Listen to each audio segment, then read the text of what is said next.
Om,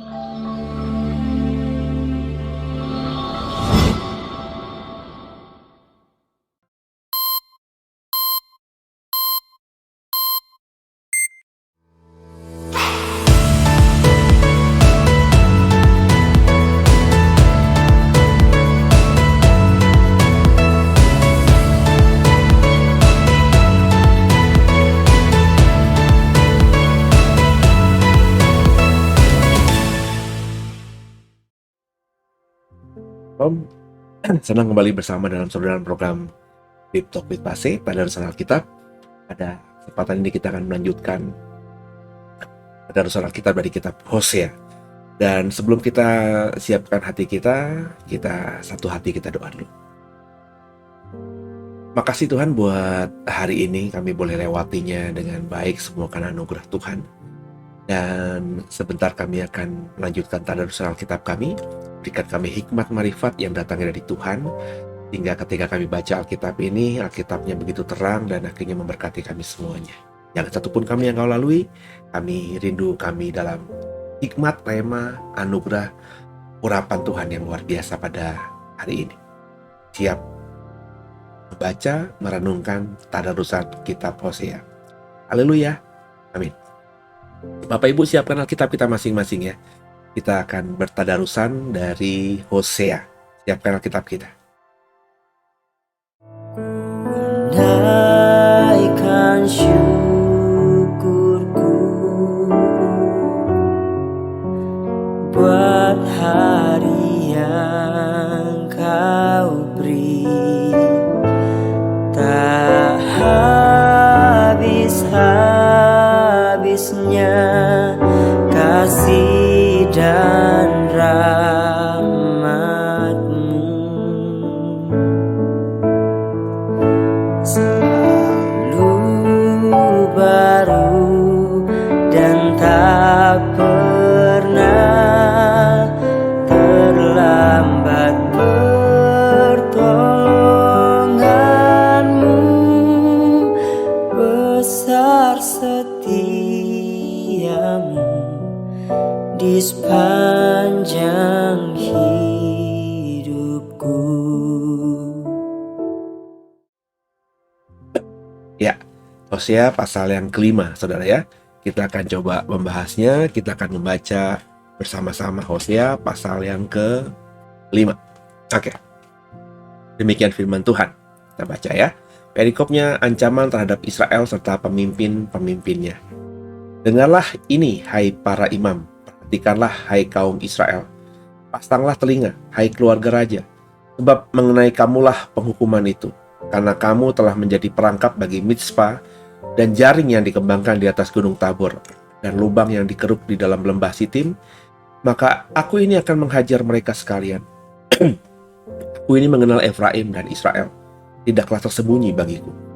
Sebab engkau telah berzina, hai Efraim, dan Israel telah menajiskan diri. Perbuatan-perbuatan mereka tidak mengizinkan mereka berbalik kepada Allah mereka. Sebab roh perzinahan ada di antara mereka, dan mereka tidak mengenal Tuhan. Kecongkakan Israel menjadi saksi terhadap dirinya sendiri. Efraim akan tergelincir jatuh oleh kesalahannya sendiri, dan bersama-sama mereka juga Yehuda. Dengan korban kambing domba dan lembu sapinya, mereka akan pergi untuk mencari Tuhan, tapi tidak akan menjumpai Dia. Ia telah menarik diri dari mereka. Mereka telah berkhianat terhadap Tuhan, sebab mereka telah memperanakan anak-anak yang tidak sah. Sekarang pembinasa akan memakan habis mereka dan ladang mereka. Ya, jadi kalau kita baca Hosea pasal 5 ini kembali ya, berarti dalam kurun waktu kita tahu bahwa di pasal 1 Hosea ini melayani Tuhan dalam kurun waktu raja-raja yang cukup panjang ya.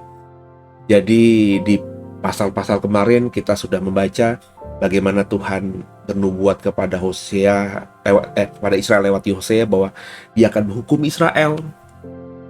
Terus juga Israel ada bertobat kepada Tuhan tapi dicuekin sama Tuhan gitu ya. Israel sudah bertobat tapi tetap masuk ke padang gurun begitu ya saudara ya. Kita melihat Israel sudah ada niat pertobatan. Ya. Tapi rupanya ketika akhirnya Tuhan pulihkan mereka, nggak lama kemudian Israel kembali kepada kebodohannya, ya, jatuh lagi dalam dosa. Sehingga kalau kita baca dalam kitab Hosea yang pendek ini saja, ya, karena pasal Hosea juga tidak panjang, saudara ya, ayat-ayatnya juga pendek-pendek semuanya. Ini kayak ada fluktuatif gitu, kayak ada roller coaster gitu ya. Ditegur, dihukum, bertobat, dicuekin, dipulihkan, diberkati, berdosa lagi, ditegur, dihukum, terus bertobat, dicuekin, dipulihkan, diberkati, berdosa lagi, muter aja seperti itu. Dan ini yang mestinya kita menyadari, jangan-jangan kita juga sedang dalam posisi itu. Kita tuh ngebulet aja, saudara, muter aja.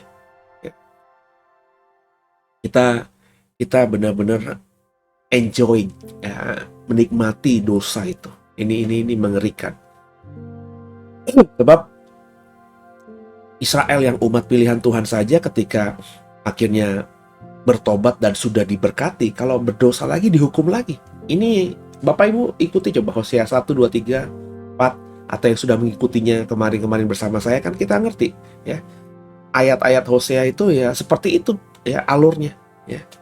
Dan di pasal 5 kembali tanda kutip ya, Tuhan mengancam Israel serta pemimpin-pemimpinnya. Harus pasang telinga, perhatikanlah para keluarga raja. Jadi dosa kebiasaan atau menganggap dosa hal yang biasa ini itu dicontohkan langsung oleh pemimpin, oleh keluarga raja, oleh para imam. Seperti saya bilang, kita harus berhati-hati ketika kita mau tinggal, mau bertumbuh, mau berada di dalam sebuah komunitas. Ya, pergaulan yang buruk selalu merusakkan yang baik. Kita kalau mau ke kantor, kita mau kerja, kita mau ikut orang, kita mau bergereja, kita mau berada di dalam organisasi, ya perhatikan pemimpinnya, ya. Secara apa namanya? Kalau saya ya, kalau diri saya tuh, saya bukan tipikal orang yang keluar masuk sebuah organisasi atau persekutuan atau komunitas. Jadi ketika saya masuk ke sebuah komunitas, ya kalau tidak ada hal-hal yang macam-macam, saya akan terus ada di situ. Tapi saya akan memilah-milah, itu tipikal saya. Ketika saya masuk dalam sebuah komunitas dan akhirnya saya kenal seluruh komunitas itu dan saya tahu pemimpinnya, ya kalau pemimpinnya itu bagi saya saya tidak shock dengan dia, saya tidak keluar ya. Kalau saya ya, saya tetap stay aja di situ, tapi tidak aktif. Ini bukan bicara mengenai komunitas rohani ya, tapi komunitas pergaulan. Sebab ketika saya masuk dalam sebuah komunitas itu, saya pasti ada beberapa orang yang baik di sekitar itu, yang baik ada di dalam organisasi itu, dan besar kemungkinan dalam pengalaman hidup saya yang baik-baik itu ya yang merupakan teman-teman saya. Jadi saya diajak orang ikut ke sini, saya dikondisikan sama teman-teman saya, yuk ikut ini yuk gitu ya. Terus pas saya oke, ternyata kan komunitasnya lebih daripada sekedar teman-teman saya, ada orang-orang baru, ada teman-teman baru dan lain sebagainya. Dan ketika saya akhirnya nyemplung dan tahu bahwa komunitas ini punya pemimpin, tanda kutip ya, punya orang yang dituakan. Dan kalau saya melihat orang yang dituakan, pemimpin dalam organisasi itu saya kurang cocok dengan dia, ya saya tidak akan langsung cabut. Saya akan tetap ada di situ tapi pasif.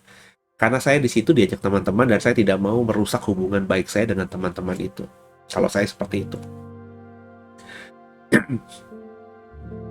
Tapi ketika pemimpinnya berganti dan pemimpinnya itu akhirnya yang berikutnya itu baik, saya akan mulai aktif. Ini yang saya kerjakan dalam banyak hal,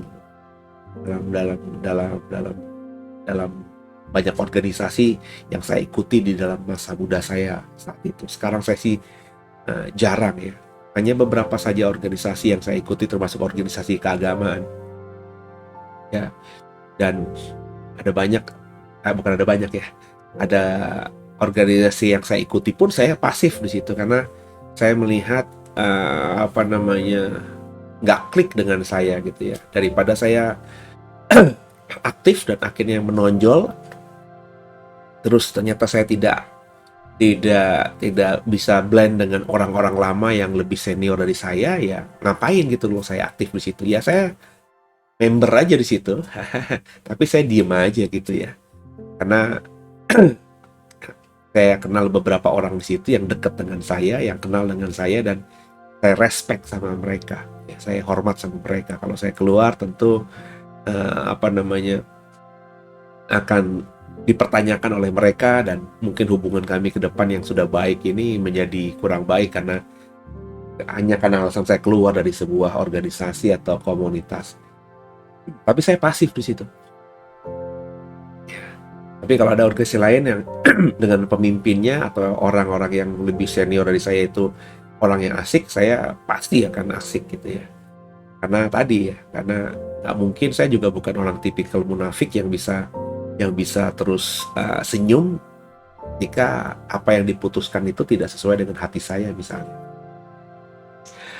Nah, ini pemimpin itu mempengaruhi saudara. Ya kecuali saudara berprinsip seperti saya, dan jujur saja kan tidak banyak orang yang bisa seperti itu. Dalam artian pasif ya, tapi akhirnya tidak berkembang kemana-mana. Kalau saya tidak cocok dengan pemimpin atau yang dituakan di sebuah komunitas ini gitu ya.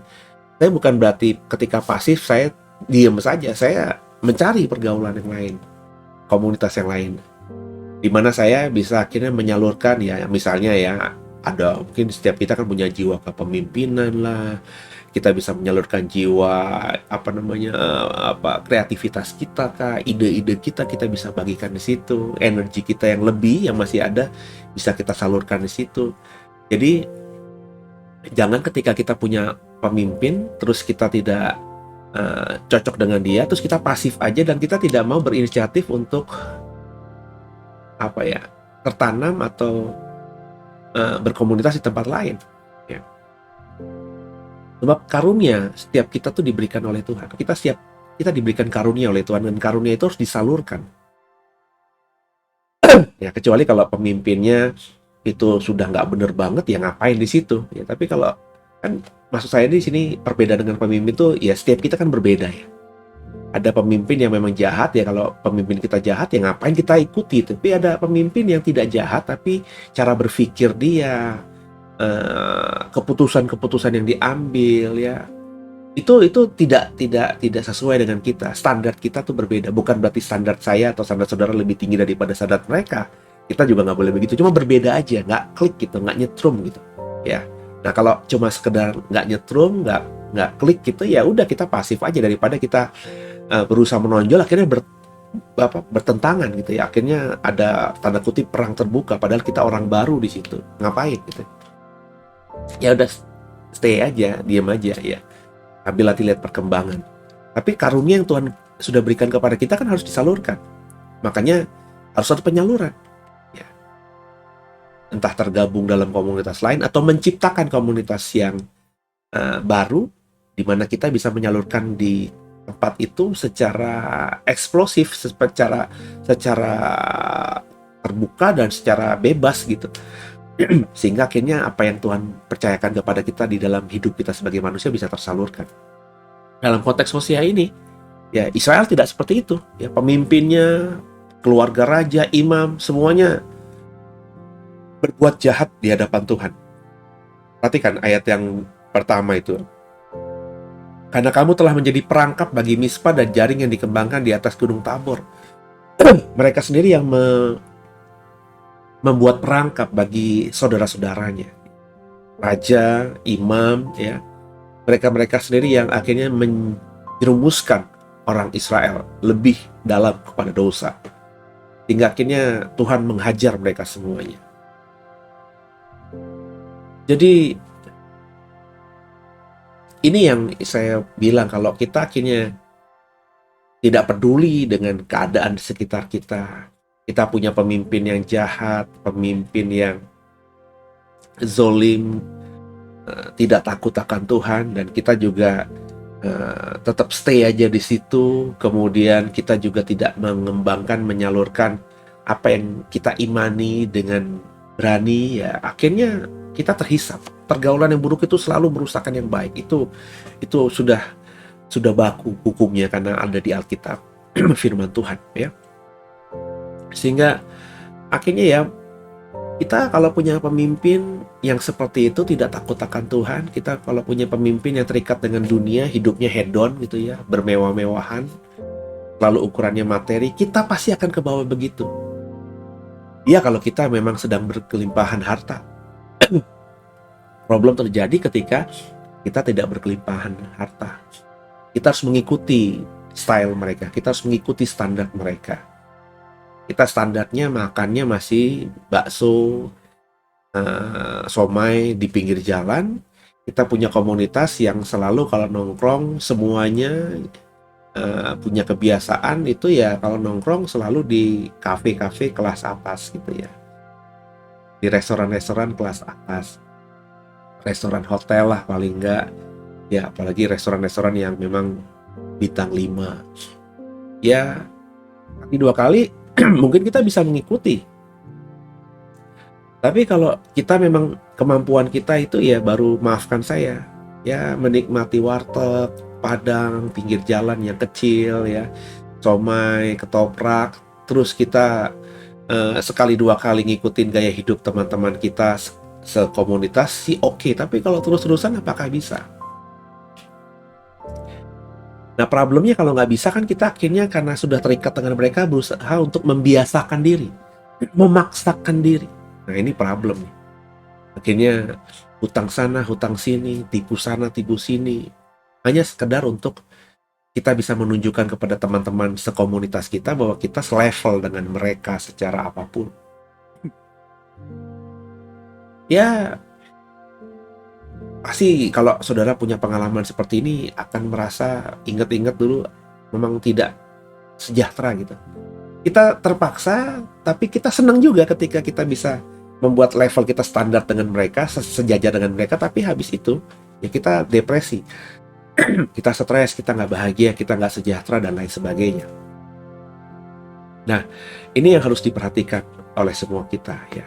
Hosea mengingatkan Israel, dan lewat pembacaan ini saya mengingatkan saudara ya. Jangan sampai ya gara-gara perbuatan orang-orang di sekitar kita juga terhisap. Nah, menariknya ini ayat kelima, kecongkakan Israel menjadi saksi terhadap dirinya sendiri, Efraim akan tergelincir jatuh oleh kesalahannya sendiri, dan bersama-sama mereka juga Yehuda. Jadi nggak peduli mau bangsa apapun, Efraim itu kan anak yang paling diberkati oleh Yakub kan, anaknya Yusuf. Yehuda juga bangsa pilihan.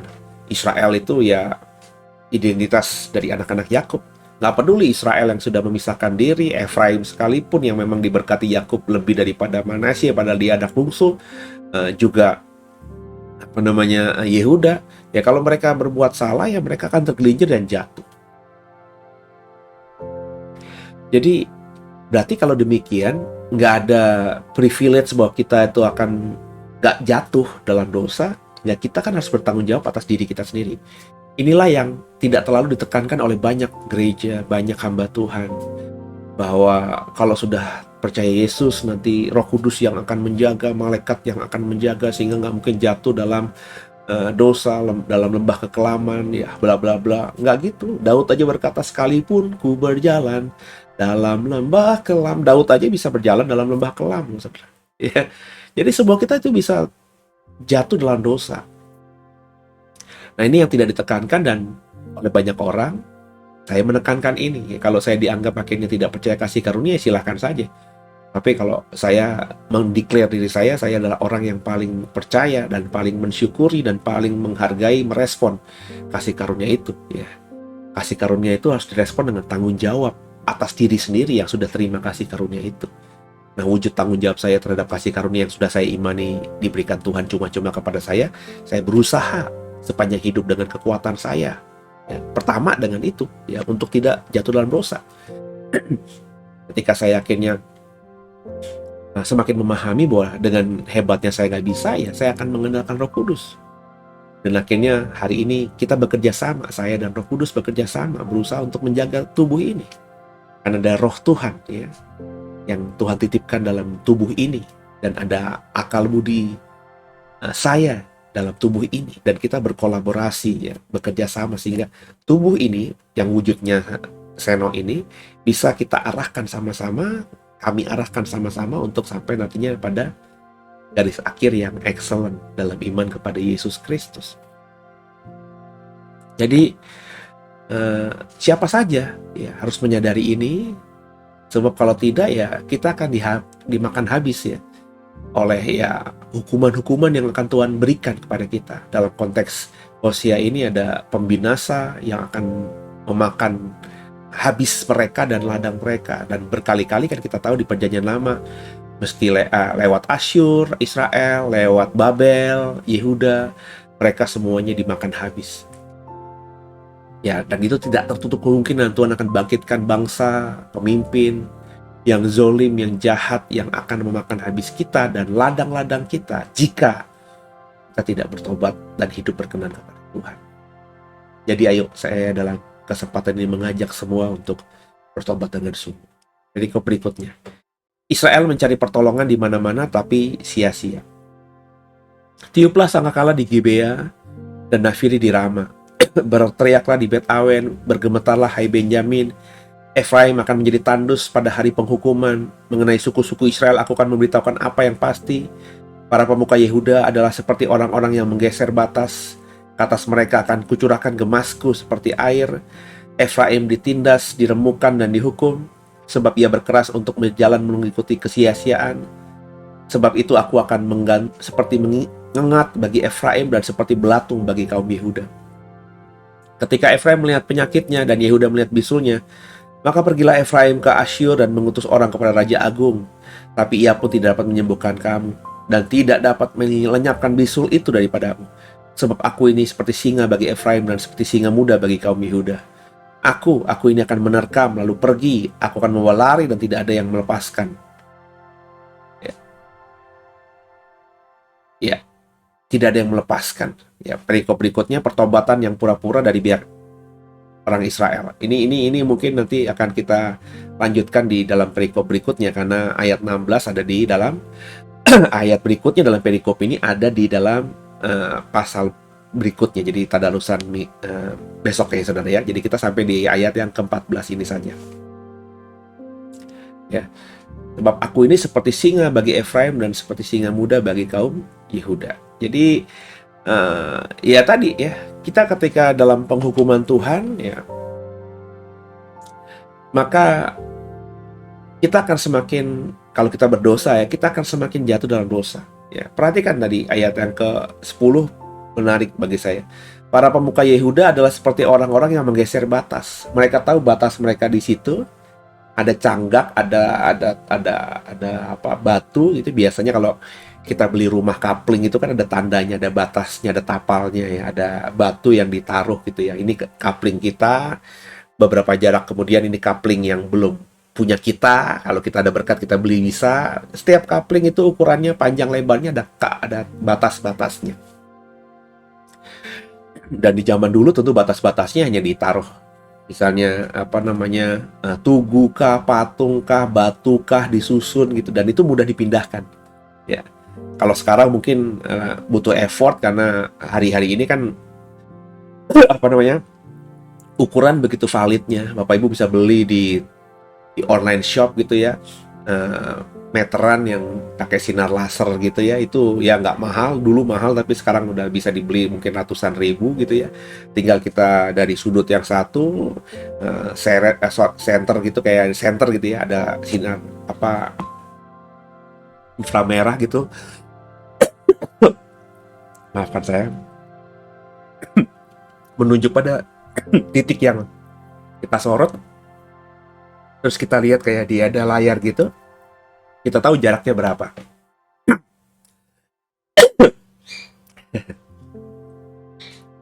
Jadi menggeser batas hari ini susah. Tapi zaman dulu mudah sekali.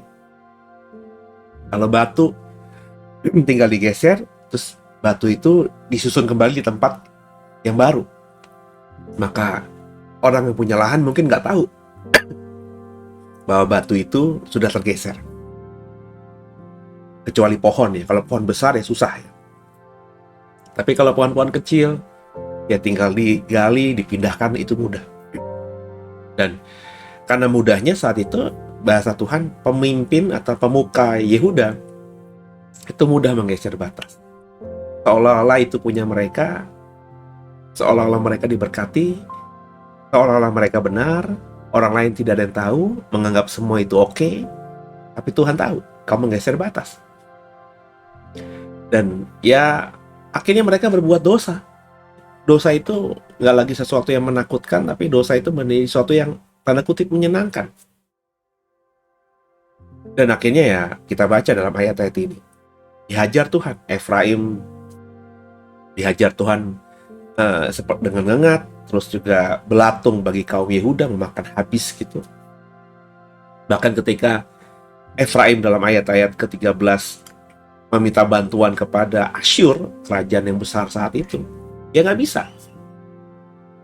Ya, kalau Tuhan atau penghukuman itu datang dari Tuhan, ya Tuhan bisa pakai bangsa lain untuk menolong kita. Tuhan juga bisa membuat bangsa lain tidak menolong kita. Wong penghukumannya dari Tuhan kok, gitu kan? Jadi Asyur bahkan bukan membantu, Tuhan pakai untuk semakin menghajar Efraim dan Israel, dan akhirnya hilang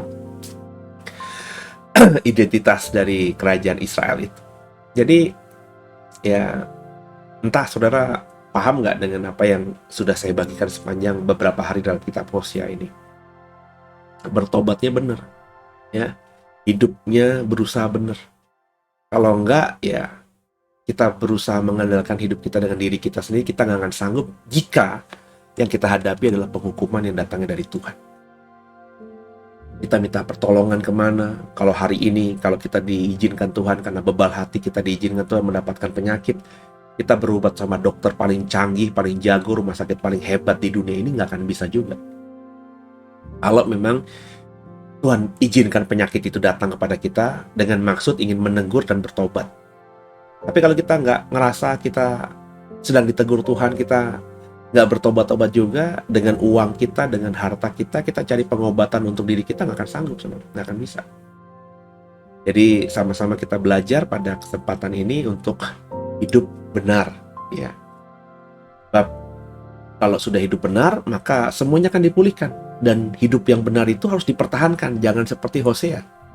Dalam pasal-pasal sebelumnya, lewat Hosea Tuhan sudah menegur Israel, menghukum Israel, dan Tuhan sudah lihat Israel bertobat, meskipun pertobatannya sungguh benar, tapi Tuhan masih cuekin aja. Tuhan nggak anggap aja gitu ya.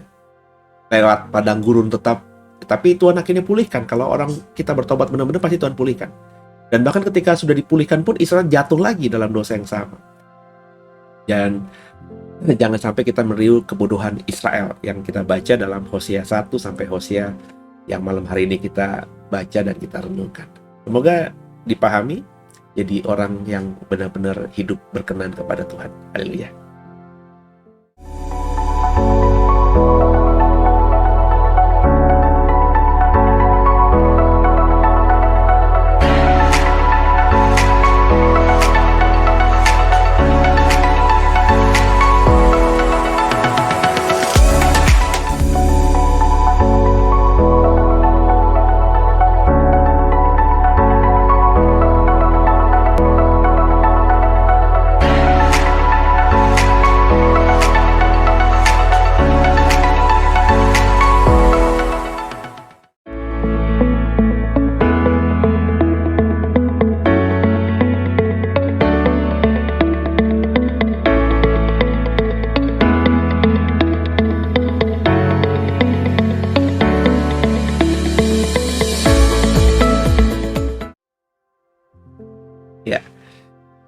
Ada pengumuman tadi, dan dalam beberapa waktu ke depan, 2 minggu lagi, kita akan mulai kelas sekolah Alkitab The Warriors, kelas pneumatologi, kelas Roh Kudus.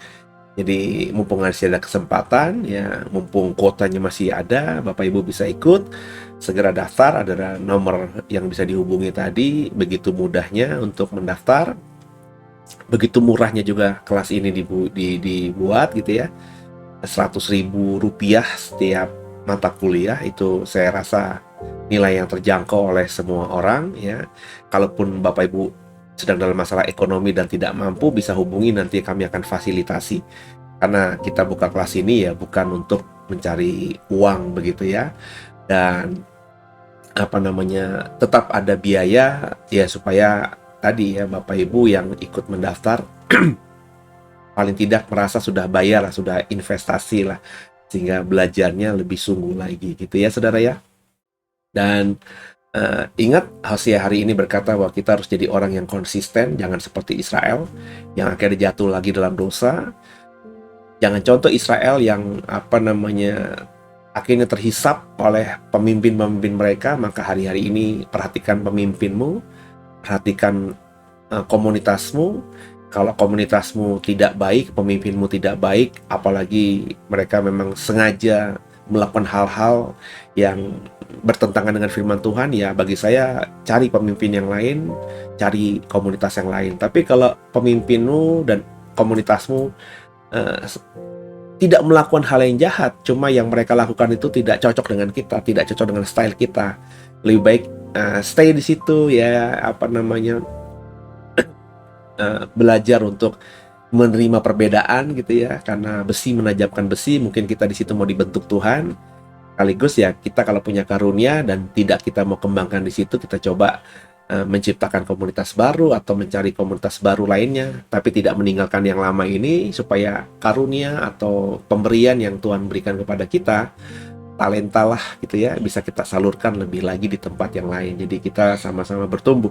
Di tempat yang ini kita melihat pemimpinnya dan komunitasnya tidak jahat ya, tapi bukan style kita ya. Jadi biarlah di sini nanti kita bertumbuh, tadi menggenapi besi menajamkan besi, manusia menajamkan sesamanya. Tapi karunia, talenta ya harus kita salurkan kan. Makanya coba ciptakan komunitas baru, coba ciptakan hal yang baru, supaya karunia dan talenta yang Tuhan berikan kepada kita bisa kita salurkan. Kerjakan itu, jangan seperti Israel yang terus terhisap dengan pemimpin yang melakukan hal-hal yang tidak berkenan kepada Tuhan. Akhirnya mereka pun semakin jatuh dalam dosa, semakin terhisap dalam dosa, dan ketika ada hukuman kayak apapun, meminta pertolongan kepada siapapun nggak akan bisa. Kalau hukumannya dari Tuhan, pasti akan dialami. Dan sebelum itu terjadi atas kita paling tidak sudah berjaga-jaga bahwa Tuhan yang dulu pernah memperlakukan Israel sedemikian, pasti Tuhan juga akan memperlakukan kita sedemikian.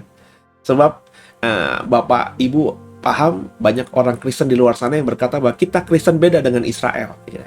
Kita adalah biji mata Tuhan, anak Tuhan. Lah Israel itu apa gitu loh. Ya, kalau Israel saja sama, Israel diperlakukan begitu oleh Tuhan, kita juga yang adalah Israel rohani sama juga. Tuhan itu Tuhan yang sama, Tuhan yang adil. Dia memperlakukan Israel seperti sedemikian. Ketika Israel melakukan hal yang tertentu, Dia juga akan memperlakukan kita dengan hal yang sama ketika kita melakukan hal yang juga dilakukan dulu oleh Israel. Itu saudara ya. Jadi semoga diberkati, dan kita akhiri dengan doa. Makasih Tuhan buat malam hari ini, kami sudah belajar lebih lagi menjadi orang yang lebih bijaksana lagi dari kisah yang kita bisa baca dari Hosea. Kami diajar untuk tidak mengulangi kebodohan Israel. Ampuni salah dosa kami, Yesus Kristus adalah Tuhan Juru Selamat kami yang hidup, dan ke dalam tangan-Mu lah kami serahkan tubuh, jiwa, dan roh kami. Haleluya. Amin. Haleluya. Saudara, kalau diberkati, kalau mendapatkan sesuatu, jangan lupa berikan kesaksianmu dalam live chat ini atau di dalam kolom komentar. Jangan lupa di subscribe, di like, dan di share program ini kepada yang lainnya, supaya orang di luar sana yang belum kenal program ini, lewat referensi saudara akhirnya mengenal, dan kita bisa bertumbuh bersama dalam iman lewat tadarusan Alkitab. Gitu ya, kita lanjutkan tadarusan kita pada esok hari. Tuhan Yesus memberkati semua, selamat istirahat. Haleluya.